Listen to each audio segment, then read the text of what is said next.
देख रहे हैं Indian horror TV Ashok Kumar के साथ। दोस्तों, यदि आप हमारे चैनल पर नए हैं तो हमारे चैनल को सब्सक्राइब कीजिए और बेल आइकन प्रेस करना मत भूलना, ताकि हमारी लेटेस्ट वीडियो की नोटिफिकेशन आपके पास सबसे पहले पहुंचे। तो आइए बिना वक्त ज़ाया करते हुए बढ़ते हैं आज की कहानी की तरफ। शुभम और शोभा ये दोनों पति पत्नी थे और अपने पुराने गांव को छोड़कर अब एक नए शहर में बसने जा रहे थे। इनका घर शहर से हट कर था, जो कि एक सुनसान एरिया में था। वह इन्हें काफ़ी ही सस्ती कीमत पर मिला था, इसलिए इन्होंने उसे जल्दी से खरीद लिया। नया और अनजान शहर था और ये दोनों उस घर में शिफ्ट हो जाते हैं। शोभा प्रेग्नेंट थी, इसलिए शुभम अपना ज़्यादा से ज़्यादा समय उसी के साथ बिताता था। एक रात की बात है, जब शुभम और शोभा दोनों सो रहे थे तो अचानक ही रात के 10 बजे शोभा के पेट में बहुत तेज दर्द होने लग जाता है। शोभा जोर जोर से चिल्लाने लग जाती है। शुभम उठता है और देखता है तो शोभा अपने पेट को पकड़कर बहुत जोर जोर से रोए जा रही थी। उसे असहनीय दर्द हो रहा था। शोभा शुभम को देखकर कहती है, शुभम जल्दी अस्पताल चलो। नया और अनजान शहर होने के कारण शुभम यहाँ के ज़्यादा रास्तों और हॉस्पिटल के बारे में उसे कुछ जानकारी नहीं थी। फिर भी वह अपनी बीवी को गोद में उठाता है और अपनी कार में बैठाकर अपने घर से निकल जाता है। सुनसान सड़क पर वह अपनी कार को भगा रहा था। पीछे सीट पर बैठी उसकी पत्नी दर्द के मारे कराए जा रही थी। अभी शुभम को अचानक से एम्बुलेंस की आवाज़ सुनाई देने लग जाती है। शुभम थोड़ा सा हैरान तो हो जाता है कि सुनसान एरिया में एम्बुलेंस की आवाज़ कहाँ से दिखाई और सुनाई दे रही थी। वह कार से बाहर निकलता है और एक और देखता है तो एक छोटे से रास्ते पर उसे कुछ चलता हुआ दिखाई दे रहा था, जिसकी की रोशनी हो रही थी। वह सोचता है कि शायद यह हॉस्पिटल होगा, इसलिए वह बिना सोचे समझे उसी तरफ अपनी गाड़ी को घुमा देता है, क्योंकि उसकी पत्नी ज़्यादा दूर चलने की हालत में नहीं थी। वह उस छोटी सी सड़क पर अपनी कार को मोड़ देता है।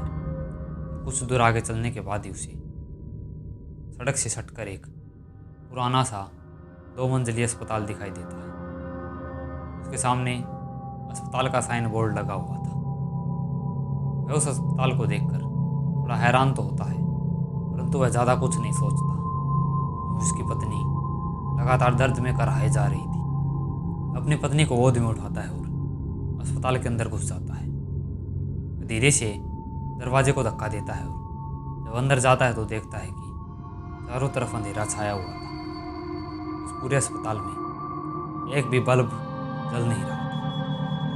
रिसेप्शन की तरफ देखता है तो वहाँ पर भी कोई नहीं था। शुभम चारों तरफ चिल्लाते हुए बोलता है, कोई है? डॉक्टर, नर्स, जल्दी आओ। परंतु उसकी आवाज़ सुनने वाला वहाँ पर कोई भी नहीं था। शोभा लगातार दर्द से कराए जा रही थी। शुभम उसे एक कुर्सी पर बैठाकर पागलों की तरह यहाँ वहाँ चिल्लाते हुए डॉक्टर, नर्स चिल्लाए जा रहा था। अभी वह पीछे मुड़ता है तो वह अचानक से सहम जाता है। उसी के पीछे एक लड़की खड़ी होती है, जिसने नर्स की ड्रेस पहन रखी थी। वह उस लड़की को देखकर थोड़ा सा डर जाता है, परंतु बाद में वह लड़की उससे पूछती है, क्या काम है तुम्हें? शुभम उसे कहता है कि उसकी पत्नी प्रेग्नेंट है और उसे पेट में दर्द हो रहा है। वह उसे अपनी पत्नी के पास ले जाता है। दोनों स्ट्रेचर पर उसे लिटा देते हैं। वह लड़की, जो कि नर्स थी, वह उस स्ट्रेचर को आईसीयू कमरे की तरफ ले जाने लग जाती है। शुभम भी उसके पीछे पीछे था, परंतु वह उसे कमरे के बाहर ही ठहरने को कहती है और उस शोभा को अंदर ले जाती है। कुछ देर बाद वह बाहर निकलती है और कहती है कि जाओ बाहर मेडिकल पर से ये दवाई ले आओ। वह शुभम के हाथ में एक पर्ची थमा देती है। शुभम ज़्यादा कुछ न सोचते हुए भागते हुए हॉस्पिटल के बाहर जाता है, परंतु उसे कहीं पर भी कोई मेडिकल दिखाई नहीं दे रही थी। वह आसपास चारों तरफ भागते हुए अपनी नज़रें गड़ाए जा रहा था, परंतु मेडिकल उसे कहीं पर भी दिखाई नहीं दे रही थी। अचानक ही उसे अपनी पत्नी की जोर जोर से चिल्लाने की आवाज़ें सुनाई देती है। उसके हाथ से पर्ची वहीं पर छूट जाती है और वह भागते हुए अस्पताल के अंदर जाता है। वह उस आईसीयू के पास पहुंचता है तो उसकी आंखें खुली रह जाती है, क्योंकि वहाँ पर कोई भी नहीं था। आईसीयू बिल्कुल खाली पड़ा हुआ था और उसके बेंच को देखकर ऐसा लग रहा था कि वहाँ पर कोई काफ़ी सालों से आया ही नहीं हो। उसमें बहुत सी धूल और रेत उस कमरे में जमी हुई उसे दिखाई दे रही थी। यह पागल हो जाता है। शुभम चारों तरफ चिल्लाते हुए शोभा शोभा नाम लेकर यहाँ वहाँ दौड़ने लग जाता है। शुभम बहुत ज़्यादा डर चुका था। अपनी पत्नी को वहाँ पर ना पाकर अपने होश खो बैठा था। वह हर एक कमरे में अपनी पत्नी को ढूंढे जा रहा था, परंतु शोभा उसे कहीं पर भी नहीं मिल रही थी। हताश होकर वह एक दीवार से अपना सर पटकने लग जाता है और जोर जोर से रोने लग जाता है। तभी उसे एक कमरे में एक लाइट जलती हुई दिखाई देती है और वहाँ से एक डरावनी आवाज़ उसे सुनाई देती है। वह अपने दबे कदमों से उस कमरे की तरफ धीरे धीरे बढ़ता है और धीरे से उस कमरे के दरवाजे को खोलकर जब अंदर झाँकता है तो उसके पैरों तले से ज़मीन खिसक जाती है। शोभा अंदर बेड पर लेटी हुई थी और वह नर्स उसका पेट चीरकर उसके बच्चे को निकालकर उसके टुकड़े टुकड़े कर कर खा रही थी। शुभम की तरफ उस नर्स की पीठ थी तो वह उसका चेहरा देख नहीं पा रहा था। अपनी पत्नी और बच्चे की हालत देखकर शुभम बहुत ज़्यादा गुस्से में हो जाता है और वह चिल्लाते हुए कमरे के अंदर आता है। तभी वह नर्स पीछे पलटती है तो शुभम का गुस्सा और जोश एक पल में ही ठंडा हो जाता है। वो नर्स का चेहरा देखकर शुभम के हाथ पांव कांपने आने लग जाते हैं, क्योंकि वह नर्स अब एक बहुत ही डरावने रूप में थी। उसे देखकर लग रहा था कि वह कोई चुड़ैल है। उसका मुंह खून से लथपथ था।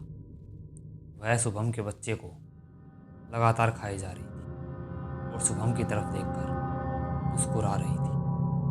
शुभम यह सब देखकर इतना ज़्यादा डर चुका था कि वह अपने होश को बिल्कुल ही खो बैठा था। वह पीछे भीत से फटकर खड़ा हो जाता है। उसे अपनी आंखों पर यकीन नहीं हो रहा था कि उसकी पत्नी और उसका बच्चा अब इस दुनिया में नहीं है। वह चिल्लाते हुए उस कमरे से बाहर भागता है और हॉस्पिटल से बाहर भागने की कोशिश करता है, परंतु उसे एक अलौकिक शक्ति अंदर खींचने की बहुत कोशिश करती है, परंतु वह जैसे तैसे उस हॉस्पिटल से बाहर निकल जाता है और अपनी कार को वहीं पर छोड़कर पागलों की तरह सड़क पर भागने लग जाता है। वह तकरीबन आधे किलोमीटर भागते हुए आ चुका था। अब उसकी सांसें भी तेज होने लग गई थी। तभी वह अचानक से गिर जाता है और उसे एक आदमी उठाता है और उससे कहता है, अरे भाई साहब, क्या हो गया है? मुझे पागलों की तरह क्यों भाग रहे हो? शुभम उस आदमी को देखकर उससे लिपट जाता है। शुभम यह दृश्य देखकर इतना डर चुका था कि 10 मिनट तक तो वह उस आदमी से कुछ भी नहीं कह पाता। वह आदमी उसे सहलाते हुए कहता है, अरे भाई, क्या हो गया? मुझे बताओ तो सही। शुभम उसे धीरे धीरे सब कुछ बताता है। वह आदमी उसे गुस्से से देखते हुए कहता है, ये पागल हो गया हो क्या तुम? क्या तुम्हें पता नहीं वह अस्पताल काफ़ी समय से बंद है और वह भूतिया है? तुम अपनी पत्नी को लेकर वहाँ पर ही गए ही क्यों? शुभम उससे कहता है कि वह इस शहर में नया है और उसे ज़्यादा कुछ पता नहीं था और उसकी पत्नी के पेट में कुछ ज़्यादा ही दर्द हो रहा था, इसलिए वह बिना कुछ सोचे समझे उसे वहाँ पर ले गया। आदमी उससे कहता है, तुम तो अब कुछ नहीं हो सकता। तुम्हारी पत्नी और बच्चा इस दुनिया में नहीं है। उस अस्पताल की शैतानी शक्तियों ने उन्हें मार दिया है। शुभम अपनी आंखों पर अभी भी विश्वास नहीं कर पा रहा था। वह अपने जहन में यह बैठा ही नहीं पा रहा था कि उसकी बीवी अब इस दुनिया में नहीं रही। यह नया शहर शुभम की ज़िंदगी में एक ऐसी बर्बादी लेकर आया है जो कि वह सारी ज़िंदगी अपने जहन से नहीं निकाल सकता था। तो दोस्तों, आज की कहानी में बस इतना ही। ये कहानी आपको कैसी लगी? अगर अच्छी लगी हो तो वीडियो को लाइक, कमेंट और शेयर कीजिए। चैनल पर नए हैं तो जल्दी से सब्सक्राइब कीजिए। अगर आपके पास भी ऐसी कोई कहानी है तो डिस्क्रिप्शन में दी गई हमारी ईमेल आईडी पर भेजिए। जल्द ही मिलते हैं एक और डरावनी और खौफनाक कहानी के साथ।